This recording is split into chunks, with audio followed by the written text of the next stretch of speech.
Resmi dipecat, sopir bus Rosalia Indah ugal-ugalan di tol sampaikan permintaan maaf. Rosalia Indah membebas tugaskan pengemudi bus tingkat yang ugal-ugalan di jalan tol belum lama ini. Hal tersebut disampaikan manajemen lewat unggahan di akun Instagram Rosalia Indah Official pada Jumat, 12 Desember 2025. Dalam keterangannya, manajemen juga menyampaikan permintaan maaf atas ulah sang sopir tersebut. Pihak manajemen Rosalia Indah melalui keterangan yang diunggah di media sosial resminya menyampaikan telah memberikan sanksi pada pengemudinya. PT Rosalia Indah Transport menyampaikan penyesalan yang mendalam atas terjadinya peristiwa tersebut.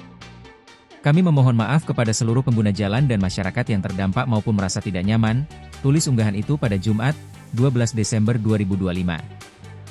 Saat ini pengemudi yang bersangkutan telah dibebas tugaskan. Selanjutnya, perusahaan akan memberikan sanksi tegas seberat-beratnya kepada pengemudi yang bersangkutan sesuai dengan ketentuan perusahaan, tulis keterangan dari Rosalia Indah pada akun Instagram Rosalia Indah Official. Rosalia Indah juga menyampaikan penyesalan mendalam atas peristiwa tersebut. Yang bermarkas di Palur, Karanganyar itu juga memohon maaf kepada seluruh pengguna jalan dan masyarakat yang merasa tidak nyaman. Perusahaan memiliki ketentuan internal yang secara tegas melarang penggunaan bahu jalan, mengemudi secara ugal-ugalan, berperilaku mengemudi yang tidak beretika, serta tindakan tidak santun dalam menjalankan tugas, tulis dalam keterangan tersebut. PT Rosalia Indah, tulis unggahan itu, senantiasa berkomitmen untuk menjaga keselamatan, profesionalitas dan kualitas layanan demi memberikan pengalaman perjalanan terbaik bagi seluruh pengguna jasa.